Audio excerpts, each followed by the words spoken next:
personalized to like me as an applicant and like try to like figure out like my preferences specifically and so on? Yeah, so so one thing we've sort of talked about for next year, with no commitments, is sort of exactly, yes, like how do you do personalized to people's idiosyncratic preferences? Maybe you incorporate it in the platform they use to apply, and then you can ask a question or two of like, what do you value in schools, and then give more personalized nudges. I think you have to be careful about the congestion effect still. But yeah, I sort of, that's the vision in like 2 years. So I invite you again. Thank you. Okay, great. Thank you for the great talk. Today we have someone who's thinking about prediction and algorithms in public sector. So happy to introduce Marc Aidinoff, our next speaker. Marc Aidinoff is a historian of science, technology, and state. He's currently an assistant professor in the Department of History of Science at Harvard University. He also believes in the value of history for practice. And previously he served as Chief of Staff and Senior Advisor in the Biden-Harris White House Office of Science and Technology Policy. And with OSTP, he was very involved in like the blueprint for AI Bill of Rights and a lot of other exciting initiatives. So very excited to learn more. Thank you so much. Thank you to the organizers. Thank you for having me. Thank you. I've really enjoyed being the strange historian at this conference, which is a fun position to be. One approach to that is to sort of copy, CS methods and to try and pull out data and to do a sort of something resembling digital humanities.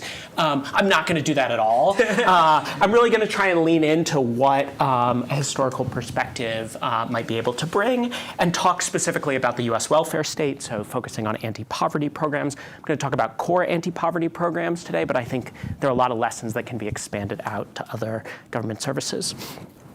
So I really appreciate the focus at this conference on what predictions actually do, how we can follow them in the world. I think the way that I want to push to think about it in this talk is to ask even more than we have been where they're happening.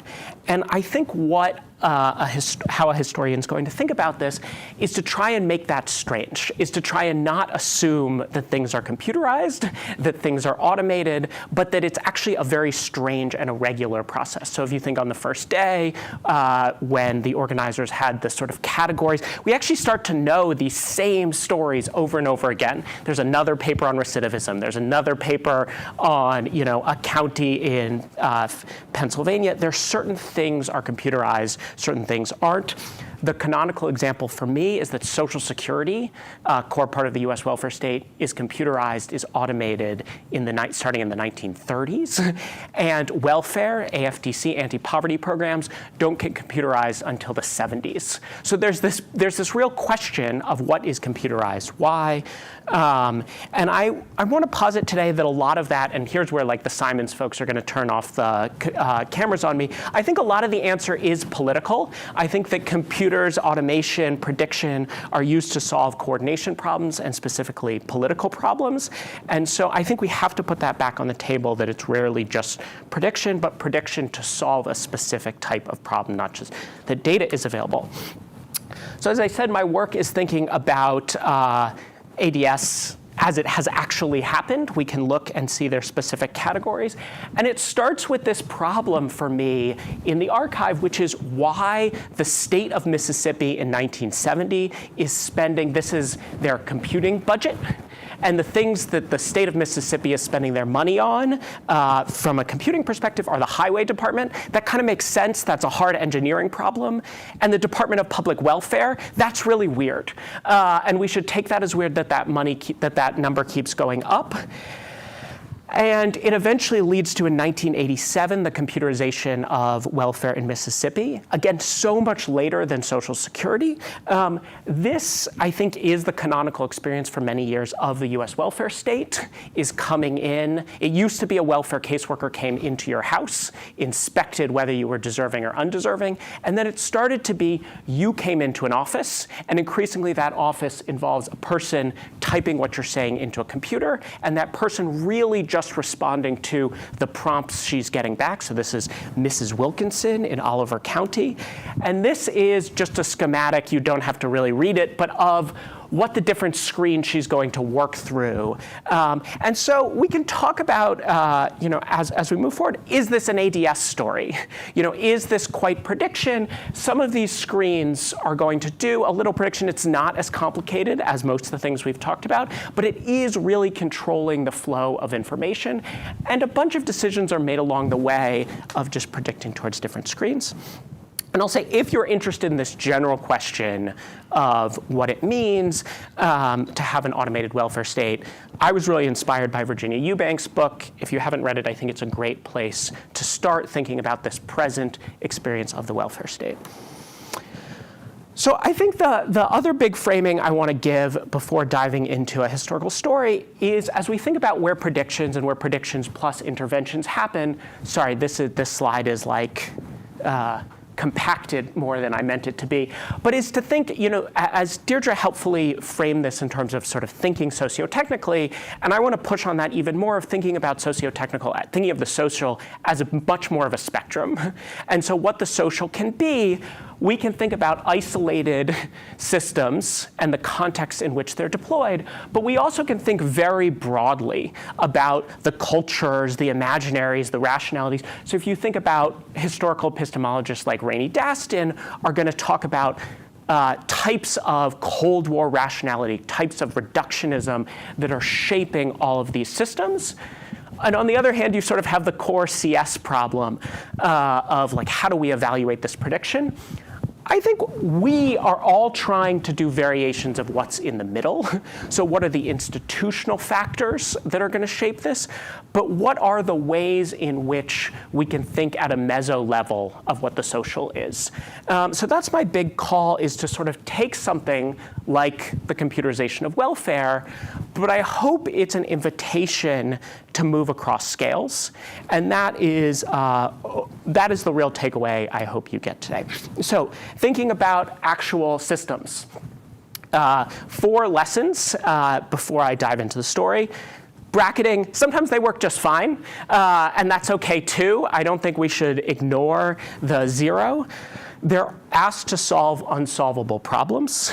They don't, this has come up a ton, they don't have the intended effects.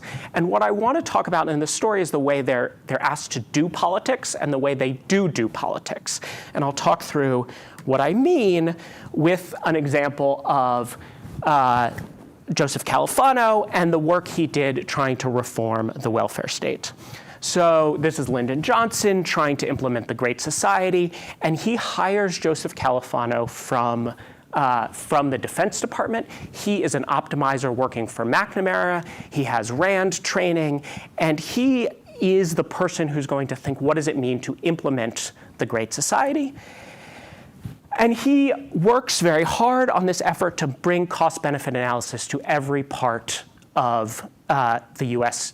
domestic policy, so the same efficiency that McNamara brought to defense, he promises to bring to all domestic programs. So we were talking in the panel on the first day, like, how do you know things within the government? Almost all of the offices that are producing data that you use come from this effort during the Great Society to put an economist, to put cost-benefit analysis, to put an evaluator in every part of the state. And it's interesting, again, we can talk about where that dovetails and where that's in conflict with the evaluations that we've been talking about here. Why I particularly like this memo is you'd expect this to be like a real case for epistemology is what matters. We need to evaluate these programs. But when you go through the archive, it's so clear that the argument made to Lyndon Johnson is this is good politics. The reason you should evaluate is that we can sell it then. And we can sell it in 2 ways. One, you'll be both the economizer and the provider, so it sets you up well. It gives you these stats. And then 2, Congress can understand what's happening. That you have to get these bills through Congress, and cost-benefit analysis has this first-order benefit of when you're going door to door to sell this bill. Here's what will work. I think that's really important to start with the idea that cost-benefit analysis is not just for the good of doing good programs. In 1977, Joseph Califano gets appointed to run the Department of HEW, Health, Education, Welfare, under Carter. And he's responsible for reforming welfare, for passing Carter's big welfare reform. And he is, as you'd expect from this technocratic thinker, he's really interested in how to deploy automated systems to answer his question. He loves his computer people. He gives them like wizard wands at one point for being computer whizzes. He talks about computers as having two functions, automated systems as having two functions. One, he talks about we use computers as policemen, and this comes up over and over again in his writing. And the other is he says, it was this Jackson Pollock-like system, and my guys would just sort of splat out numbers. And I want to follow through both that idea that computers are producing random numbers and that they're functioning as a policeman, what it meant for Califano. So, just as context, it's important to remember that when the war on poverty was declared, there was not a definition of poverty. There was not a clear answer to who was poor in this country, in the US. And so this was a big computational question of who is poor and then what basic interventions will mean. So during the Johnson, Nixon, and into the Carter administration, there are a lot of efforts to just answer these basic factual questions. How would you do it? There's sort of three types of methods that are tried at the time. The first is, and so if you're thinking who's poor, but also then what a universal basic income would mean, most of the work was just algebraic extrapolation. You can imagine a cell-based approach where you're sort of looking at different county populations to try and do those roll-ups. But you see the rise at this point of microsimulation. And so this notion that you could, through simulation, create different kinds of evidence. We wouldn't have Nikhil's work if Guy Orcutt hadn't done this pioneering effort to simulate what a whole data set would look like, what a whole population could be. This is his star graduate student, Alice Rivlin, and so this is very manual prediction work. You can sort of imagine, these are punch cards, you're putting in specific cards. And the real heart of it is simulating households. And she's thinking a lot about how to produce random numbers, how to create pseudo-randomness. In order to have households, you need households to know basic facts, divorce, marriage, children, of what an anti-poverty welfare program would mean. Again, politics is not far from this. They're often talking about pseudo-randomness, not just in terms of efficiency, but in terms of what's a reasonable time between a policymaker asking a question and a simulation producing a result. If it's a really complicated system that has a lot of variables, it stops being useful. So the metric of this prediction is can it support an evaluation of an intervention?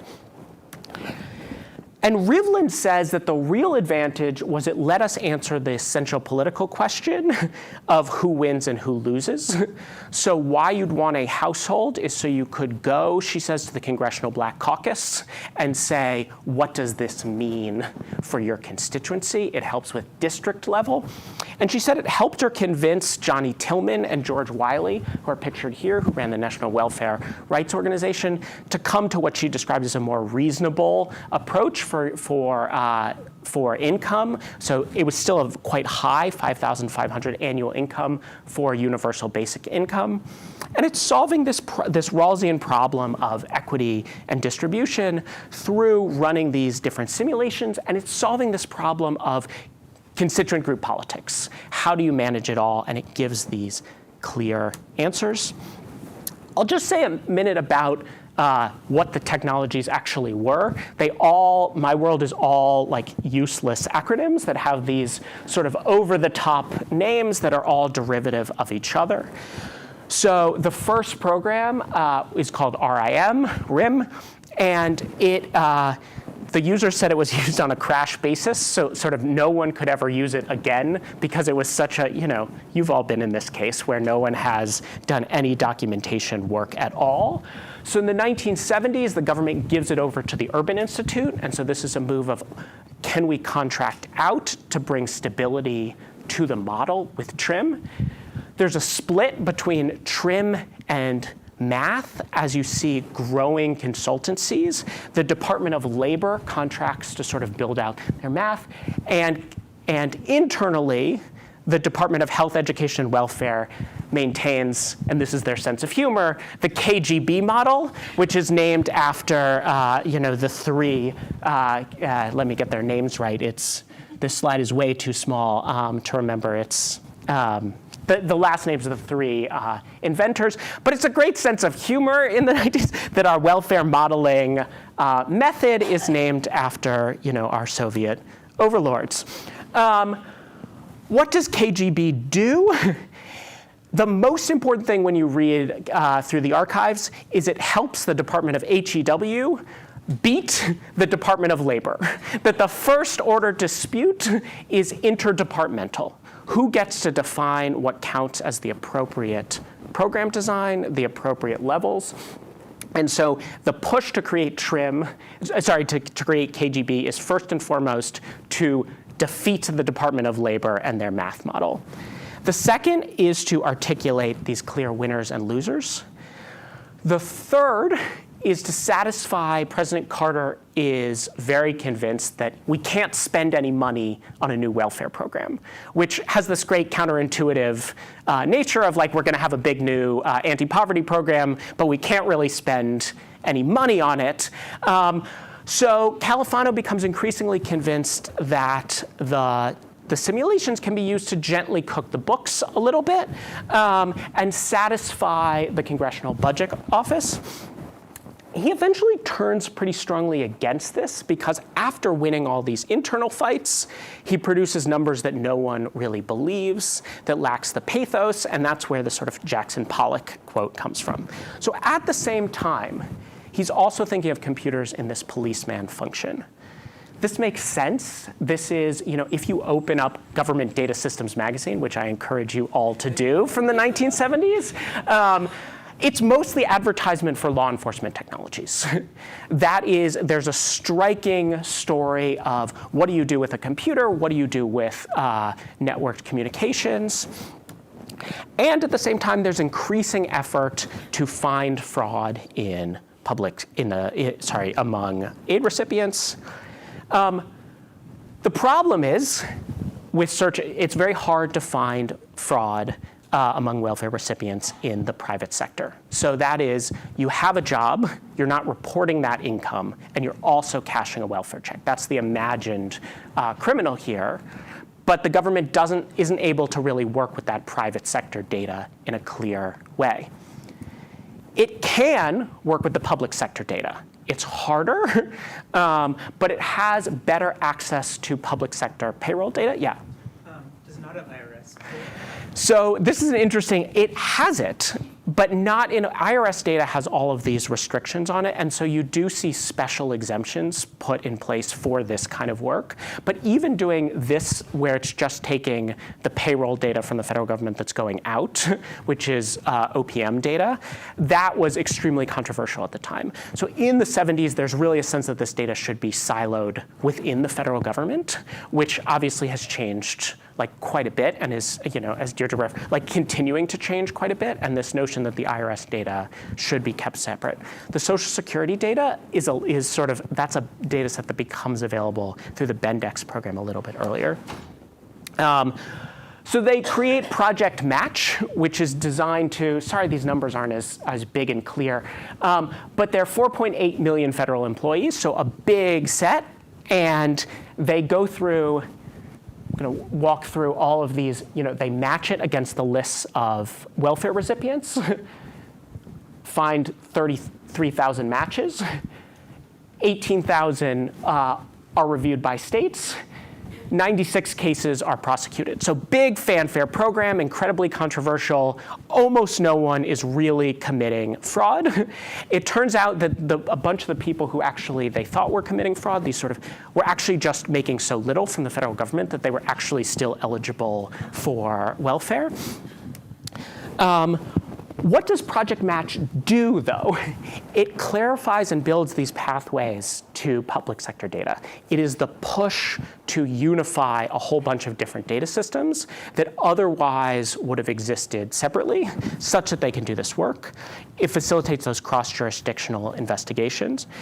And I think it shifted a lot of, in the policy space, and this is a bit of a separate point, but from a discussion of welfare rights to privacy rights. The debate is all about how dare you combine those data sets, not you've affected the fundamental contract of welfare. Does this work becomes a really interesting and hotly debated intellectual question within the academic space. And it really depends how you calculate your results. But David Greenberg, one of the people who does a lot of the simulations around this work, talks about, well, at the end of the day, it doesn't really matter what the cost-benefit analysis is because it's the attitudes we're trying to change. It's the public perception we try to change. And there's always this back and forth of what cost-benefit actually means. I'll just call attention to this. This is like the same David Greenberg who's writing this paper, who did the KGB paper. This is a very small world of what it means to build systems at the same time. The story of Carter's welfare efforts itself is a sad one. It failed because they'd sort of, the numbers get rerun by an independent by the Congressional Budget Office. They had said the original cost would be $2.8 billion. The actual cost comes out closer to $14 billion. The computer guys had fudged with the numbers by using a different year, so the inflation problem. But they also planned for $7 billion in fraud reduction. So that Project Match was supposed to, among other things, but programs like Project Match were supposed to generate $7 billion to essentially offset the cost of welfare expansion. So computers in some ways, and these ADS systems, you can think of as almost a magic pool of money that was not only supposed to create the data to justify this, but to fund the welfare expansion itself. The thing that happens, though, is this system survives. So this is how I was asking when I started my research, why is Yeah. But was $14 billion for the computer system or also the welfare expansion? That's the cost of the whole welfare expansion. Okay. Would have been $14 billion. Yeah. But Mark, you said there was no new money going to recipients of welfare. Is that? So Carter wanted this to be zero. His team and Congress got him up to 2.8. That was sort of the ceiling of what Carter was willing to propose. Once it's at 14, it's sort of DOA. So there would have been more money going to recipients. So as a welfare recipient, many people were in favor of this sort of more UBI-style program, but there wouldn't have been more money than the $2.8 billion in the overall federal appropriations. Sorry, I should have clarified that. All of these states are now talking to each other. So this is in Illinois. They're running checks. They're connected. They're having these relationships with these other states to find fraud in Indiana, in Michigan, in Mississippi. You can sort of see the story of the Great Migration in Mississippi to Chicago, doing these regular checks. So, what's the story here? It's doing this hyper-politicized work. But I want to transition to the way in which it's developing momentum. These systems that were put in place to win a political fight. Yeah. Can I ask very quickly, does anyone at any point seem to be doing, maybe this is what you meant by cost-benefit analysis, but I'm not sure, doing the calculation that's like, we're putting all of this labor and effectively money into trying to find fraud. Does that make sense financially to do that? Or should we just accept some amount of fraud and pay out that? So that is the question driving this research is this cost effective to find fraud? The problem with this research is whenever the answer is it's not cost effective, the sort of response is, well, it may be helpful from a public perspective of getting this through. So there's sort of a skewed way to think about cost-benefit analysis where you're never incentivized to find that it's not that cost efficient. If one cost on one hand is like their own salaries doing the work of finding fraud, like they're never incentivized to decide also that their own job should not be done. But it is a really interesting question of how much you can get out of this system, and you can get money out of the system, and I do think it's been interesting for me to see as sort of a bracket at this conference, like fraud is no longer the hot topic in terms of prediction, and there's a reason it's not what this community is centered on. But if this type of convening were happening in the 80s, all the prediction would be thinking about some of these kinds of fraud detection questions. So what do I mean by momentum is just that these systems put in place for one purpose. They develop a technological momentum of their own. They're put in place. They stay in place. And the last is just that these ADS systems are traveling. So what do I mean by traveling? What do I mean by technological federalism? ADS systems, approaches to scoring, are moving throughout the nation in a way that's very akin to the model you may have in your head of federalism, of state to local and state to state, as they're trying to advance to hit these federal needs. So where does the Mississippi system come from? North Dakota. So in 1985, North Dakota is extremely frustrated, and this is one of my favorite set of archival findings, that everyone from every state is trying to find out what they're doing well, why their system is cheaper. They have visitors from South Carolina, from Utah. They, quote, want to get states off our backs and get on with other things. For their text system, Mississippi takes text system. They set it up in Mississippi. They find out once it's there that it's actually just a repurposed Alaska system. And here, I say this not just because it's a strange movement between places, but because what the object is we're trying to analyze, what this system that she's using, is not really a native Mississippi system. It's not really a native North Dakota system. It's a native Alaska system built by System House. It's in fact most similar then to the Arizona system, the Aztec system, and the Idaho system, the EPICS system. And that's where they end up going for user support. From 1984 to 1992, the federal government's spending $5.8 billion subsidizing these kinds of systems, these kinds of fraud detection, welfare automation systems. And that's at a 90% match rate. Sometimes it's closer to 75, which means the states only have to provide 10 to 25% of the funding. Federal government matches it if they use a good system. So they're incentivized to go to a few providers. So this story of where we're getting these technologies from, we can think of it as one of consortium and professional associations. So what does it mean to be a state public welfare administrator? It means to go to conferences in Florida and learn how this works from folks in similar states. It means relying on a very small set of consultants. So this is Arthur Andersen, this is IBM. You can now read now, this would now be Maximus or Deloitte. And it means that the government, knowing how to operate the government standards and the government contracting system is what matters. I'm doing some work now with the Digital Due Process Clinic at Cornell to think about how to move this forward, so how to think about these consortia for scores that travel with things like Inter-AI or government standards like SIRS, which is the current fraud detection approach.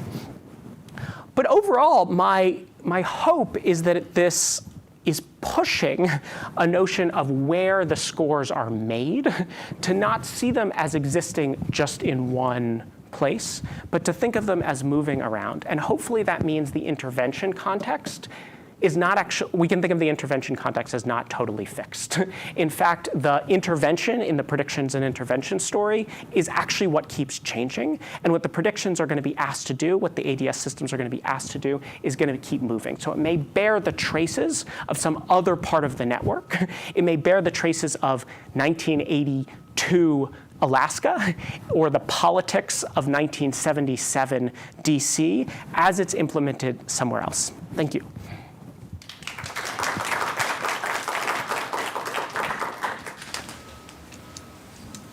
Time for questions? Like 5 minutes for questions?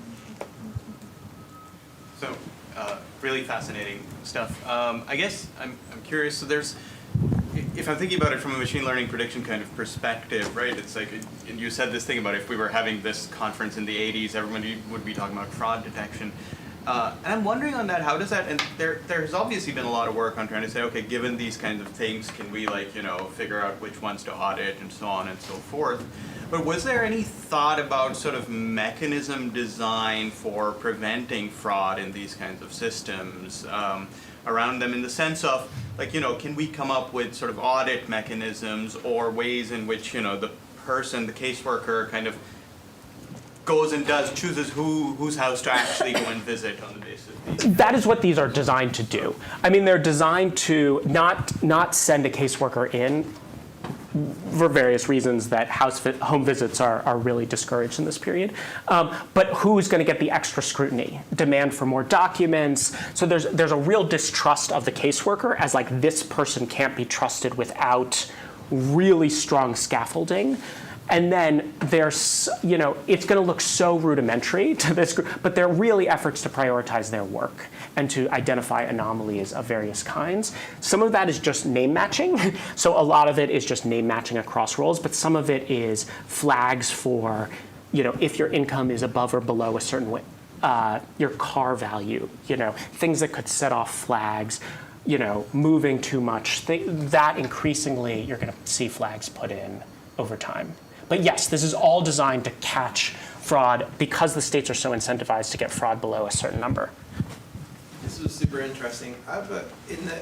Looking at this historically, it seems like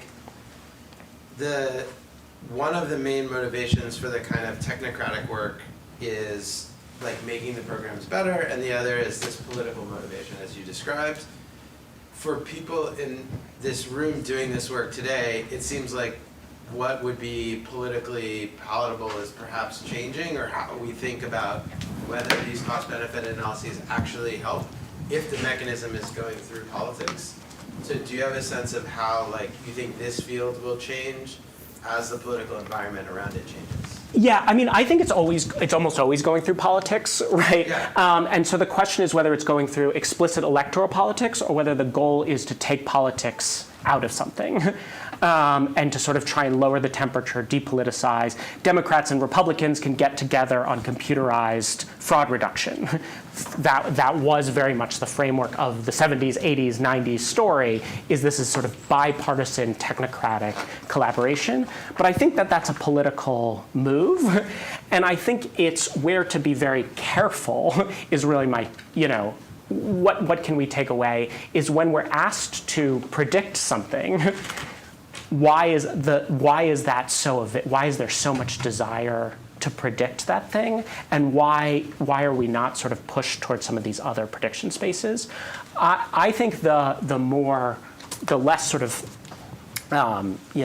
dogmatic view would just be that we get stuck in specific problems. Fraud takes over or sepsis takes over, and they become politically salient, over time.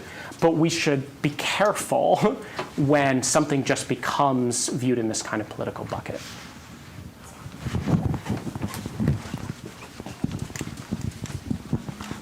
Just to piggyback off of that, it seems like the cultural imagination is shaping politics, which is framing how people are structuring these problems. Do you see signal going in the other direction? We can shape these cultural imaginaries by kind of predicting or doing other things, and that gets kind of taken up in public mythology setting, and then that becomes more politically viable, or you have this diagram, and Yeah. it feels like this socio kind of technique is really encompassing that ADS part, but the ADS part could structure a little bit or shape. Yeah, I mean, part of why I wanted to start with the simulations part and sort of do so much on the ORCID modeling is that whole idea that you could simulate the population was a radical new idea, and that you could go into a congressional office and say, I can represent your population and tell you what this means. there were a whole bunch of choices there about which things to prioritize, marriage, but that is entirely an ADS to politics. It's not a story of cultural imaginary or some giant amorphous zeitgeisty thing. That's really a technical tool and a set of technicians pushing for an approach and then having it gets taken up in all sorts of interesting ways. But I think that's totally a story of ADS shaping what seems possible and then what counts as a good political argument. Like that becomes the sine qua non of policy evaluation. It kind of actually seems like ADS is providing all this potential energy of like we can simulate anything, and then politics takes it up and shapes it and directs it in certain ways. So it's not actually like quite directing the framing in that. Right? Yeah. Sorry, I'm gonna take over. But it's interesting. Yeah. I need to think about that. No, I appreciate that. Let's move on to the next talk and keep these discussions going throughout the day. So our next talk will be from Brian Wilder. Brian Wilder is an assistant professor in the machine learning department at Carnegie Mellon University. He works with a lot of different kinds of partners, governments, nonprofits,